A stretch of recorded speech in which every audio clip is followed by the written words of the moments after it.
Okay, really briefly before I start this episode, I would just like to apologize about how late this episode's going up. It's going up like 2 hours later than I would normally upload this, and it's really just for like the stupidest reason.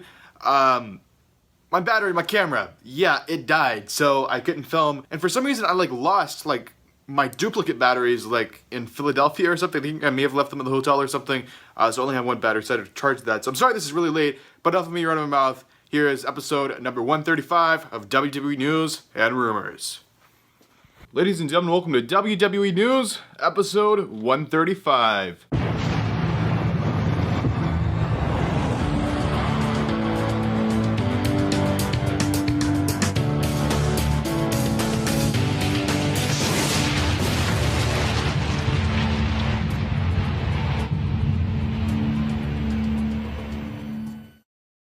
Ladies and gentlemen, welcome back. Truly Video Brandon Hodge here. I don't know why, I feel like I'm wearing like the same shirt every video or something.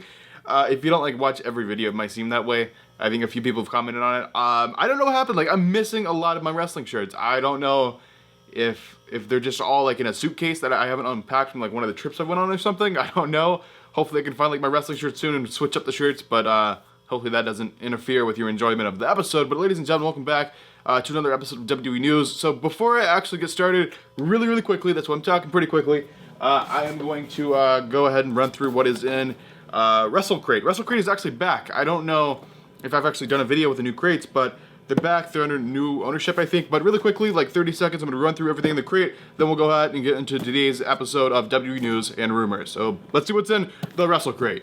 This really cool Rowdy shirt. This gold 2K17 DVD. Mystery pint-sized heroes. Let's see what's in it. It's a little Nikki Bella. We have a Seth Rollins wooden magnet. Tales from the Road comic book. A WrestleCrate sticker. Calling Spot's little magazine here. I believe this is a Goldberg tattoo. Doink the Clown pin. And finally, a Matt Riddle autograph. WrestleCrate. And they got a pretty cool crate if you're interested. If I can remember to put in the description, because sometimes I forget to put things in the description, I'll leave a link so you can sign up. But enough of me running my mouth about some crate. Let's go ahead and get in this episode of WWE News and Rumors. Okay, the first news story. So this is just kind of like a follow-up from one of last week's stories. So I talked about how beach balls might be banned from WWE shows. Well, the rumor was that beach balls could be banned because of the incident with Cesaro and more people might be bringing them and stuff like that. And they've actually went through and done it. So now on the prohibited items list, it says no inflatable items are allowed inside the arena. The next news story, Randy Orton was knocking the Punjabi Prison match yesterday on Twitter. So I believe it was like that Creative Humor. I don't know if you follow them. They're actually pretty cool. I don't know why I'm plugging their Twitter, but basically they said they should have, we should have had Conor McGregor versus Floyd Mayweather inside a Punjabi prison. And then Randy Orton replies something along the lines of, yeah, no, we shouldn't do that. No one would be able to see the match. So he's like knocking the Punjabi prison. There's a reason it like disappeared for 10 years. I was actually there. I was sitting floor. I was sitting fairly close. I believe it was like row 3 or row 4. And I had trouble seeing. I know the further you are away from the prison, the harder it is to see. So if you had like up seats, like lower 100s or something, it was like impossible to see the match. So yeah, Randy Orton was knocking the Punjabi prison. Pretty funny. But it doesn't look like the Punjabi prison will be coming back anytime soon. Okay, the next news story. So we finally have like an update on Ric Flair. There hasn't been like an update for a while. So basically, if you don't know, Ric Flair was put into a medically induced coma. I believe he had some heart issues and some like, either it was kidney or lung issues. I'm not too sure. But basically, he's out of coma. He is talking with family and stuff like that. Looks like he's gonna be okay. But he is still in the hospital. He still has to have like a pacemaker like installed or whatever. But hopefully Ric Flair will be completely okay. And speaking of Ric Flair, Charlotte is actually back on the road now with WWE. So looks like everything's gonna be okay. All right, ladies and gentlemen, and the final news story before we get into the rumors, the final news story, Big Cass, he has had a surgery, successful surgery. He is now in rehabilitation or if I can even say it right, he is now in rehabilitation or whatever, rehab. He's trying to get everything straightened out. So the rehab is gonna take like a really long time. Like he had his surgery, I believe it was ACL surgery or whatever, and he's actually gonna be missing WrestleMania, which I talked about in the last news episode, which absolutely sucks. But at least the surgery was a complete success, and he's on the road to recovery. Okay, ladies and gentlemen, that is all the news stories, and now we're gonna move on to the rumors. The first rumor. So there's this like rumor going around, no idea if it's true. There's this backstage rumor that the reason Baron Corbin lost the Money in the Bank briefcase, didn't successfully cash it in, why his push was basically just stopped, is because of John Cena. John Cena apparently went to like Vince McMahon and said, yo, do not push Baron Corbin. he is not ready. And apparently they made Baron lose the briefcase and stopped his push completely. And now I don't know what they're doing with him, what their plans are to do with Baron Corbin. But apparently the rumor is that the reason he lost the briefcase and his push stopped is because John Cena does not think he is ready. Speaking of John Cena, the rumored reason he was put on Raw is not for ratings or anything. It's just to have like some fresh matchups and, get this, specifically to put over Roman Reigns. So to help like Roman Reigns get more popular with the crowd or something somehow. So that's just absolutely crazy. I guess this kind of leads into the next rumor. The rumor is that we're having Roman Reigns versus John Cena at No Mercy in Los Angeles. I mean, it'll be a good match if you like Cena or like Reigns or whatever. It's still going to be a pretty awesome and maybe even a dream match for some. Roman Reigns, John Cena. Apparently, according to this rumor, John Cena will be losing that match. Just help like Roman be ready for like get over with the crowd even more to have that match against Brock at WrestleMania 34 for the title. I don't know, we'll have to see, but that's absolutely crazy. That's the reason why John Cena was put on Monday Night Raw. Okay, the next rumor. So this is kind of like borderline news story.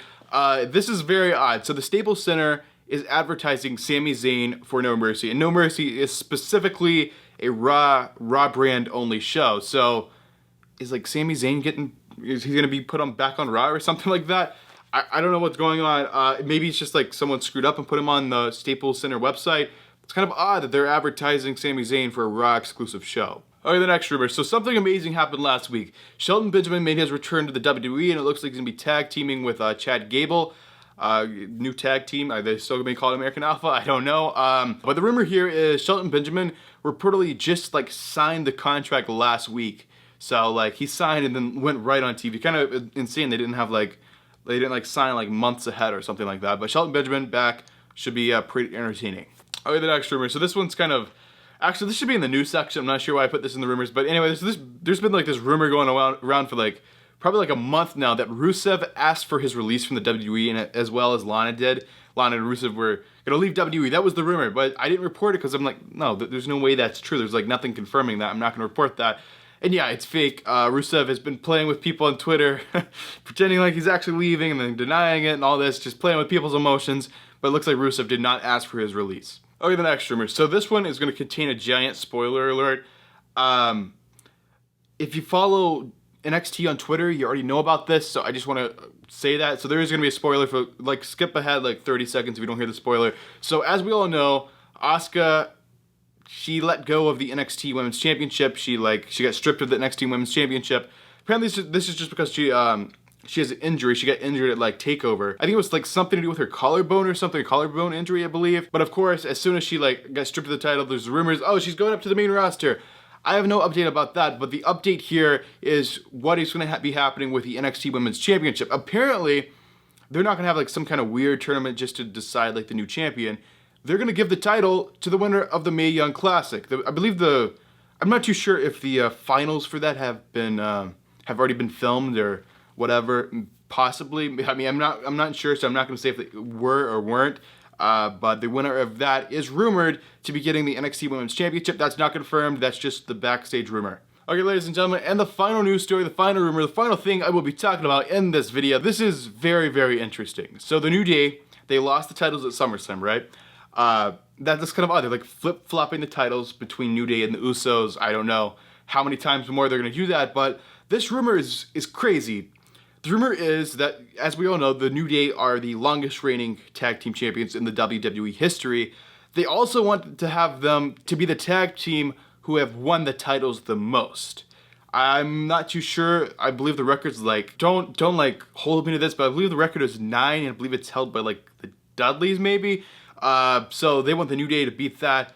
The New Day are like at 4 or 5, something like that. So they don't have that much more to go, but please just don't flip-flop it between the Usos and New Day. Just have like New Day to be like the tag team with the most title reigns. Like, doesn't make a whole lot of sense. And if you keep doing that between the Usos and the New Day, the Usos are gonna be like second, like the tag team to have the second most reigns. So I don't know. Hopefully they'll just do like the Usos, maybe flip it back to the New Day one more time, have them lose it to some other tag team, then flip it a few more. I don't know. It's kind of weird, but the whole reason they're actually wanting to do this is so they can say the New Day is the greatest tag team in WWE history. They've had the most title reigns and the longest title reign. So that's just the reason they're doing this.